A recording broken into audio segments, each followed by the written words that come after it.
اسی علم کے حوالے سے اس شخص سے متعلق یہ 4 باتیں جو ہیں لکھ دی جاتی ہیں۔ اب اس کو سمجھنا چاہیے، اصل میں جو بات مسئلہ تقدیر کے سمجھنے میں، جو یوں سمجھیے کہ ایک بہت آسان فارمولہ ہے اگر سمجھنا چاہے انسان، اور یہ میں عرض کر چکا ہوں کہ سمجھنا چاہیں گے تو سمجھ جائیں گے، تفصیل میں جائیں گے تو الجھ جائیں گے، اور مناظرہ اور مباحثہ کریں گے تو گمراہ ہو جائیں گے۔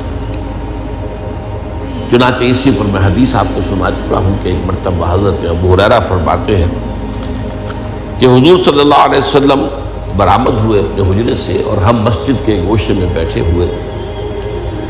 تقدیر کے بارے میں بحث کر رہے تھے، تو آپ شدید ناراض ہوئے، اور اس قدر آپ کا چہرہ مبارک غصے کی وجہ سے سرخ ہو گیا کہ ایسے محسوس ہوا جیسا آپ کے گالوں میں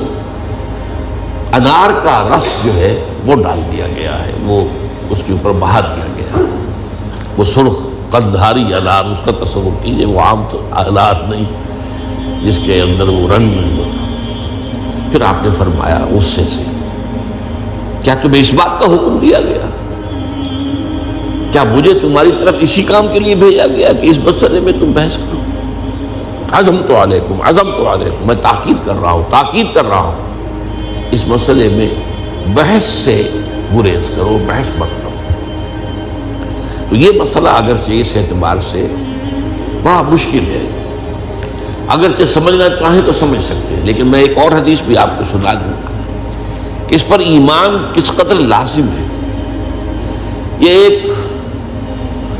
تابعی ہے حضرت ابن الدیلمی رحمۃ اللہ علیہ، وہ فرماتے ہیں، طویل حدیث ہے، میں اس کا خلاصہ بیان کر رہا ہوں، کہ میرے دل میں تقدیر کے بارے میں کچھ وسوسے پیدا ہوئے، تو میں نے جو بھی کبار صحابہ اس وقت زندہ تھے، بقید حیات تھے، ان سب سے ملاقات کی۔ ابی بن کعب رضی اللہ تعالیٰ عنہ، جن کے بارے میں حضور نے فرمایا